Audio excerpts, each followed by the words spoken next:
Hello అండి, welcome back to our YouTube channel. It's me అవి. ఈరోజు నా స్టైల్లో నాటుకోడి కర్రీ చేస్తున్నా, చూసేయండి. 1 కేజీ నాటుకోడి ముక్కలను కడిగి తీసుకొని 1 స్పూన్ పసుపు, 1 స్పూన్ సాల్ట్, 1 స్పూన్ ఆయిల్ వేసి కలిపి పక్కన పెట్టుకోండి. ఇప్పుడు గ్యాస్ ఆన్ చేసి కడాయి పెట్టి 3 స్పూన్లు ఆయిల్ వేసి ఫ్రెష్గా అల్లం పేస్ట్ వేయండి. ఆయిల్లో అల్లం పేస్ట్ మొత్తం ఫ్రై అయిన తర్వాత 1 ఉల్లిపాయ, 2 టమాటాలని మిక్సీ పట్టుకొని పేస్ట్ వేస్తున్నా. ఫ్రై అయిన తర్వాత మనం కలిపి పెట్టుకున్న నాటుకోడి ముక్కలు వేద్దాము.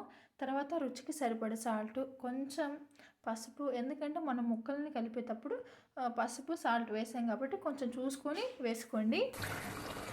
ఇది మొత్తం ఒకసారి కలుపుకుందాం.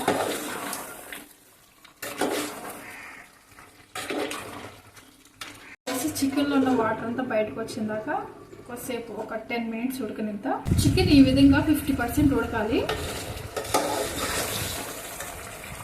నేను కారం 1 స్పూన్ వేస్తున్నా. నాటుకోడికి కారం ఎక్కువ ఉంటేనే టేస్ట్ బాగుంటుంది. మొత్తం ఒకసారి కలుపుకుందాం.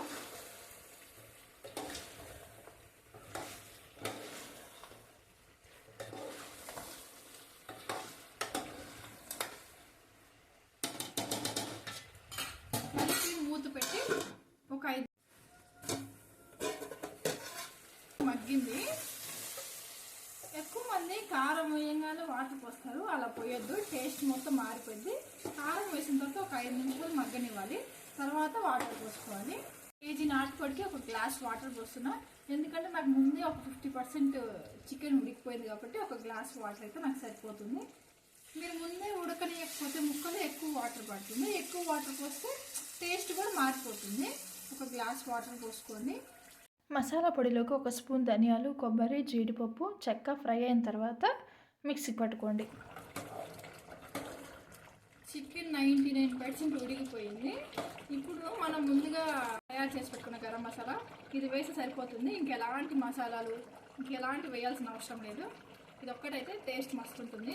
ఒకసారి మొత్తం కలిపి మూత పెట్టి ఒక 5 నిమిషాలు మగ్గనిద్దాము. మసాలా మొత్తం చికెన్ ముక్కలకి పట్టేస్తుంది. ఇప్పుడు ఉప్పు సరిపడా చూద్దాం.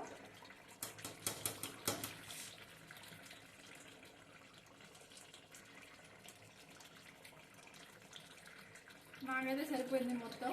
ఇంకా మీకు ఉప్పు సరిపోకపోతే ఇప్పుడు కొంచెం ఉప్పు వేసి ఇప్పుడు కొంచెం కొత్తిమీర వేసేద్దాం. లాస్ట్ ఫైనల్ టచ్ కొత్తిమీర వేసేసి స్టవ్ ఆఫ్ చేయండి. అంతే, మన నాటుకోడి పులుసు రెడీ. మాత్రం సూపర్ ఉంది, మీరు కూడా ట్రై చేయండి. Thank you for watching this video.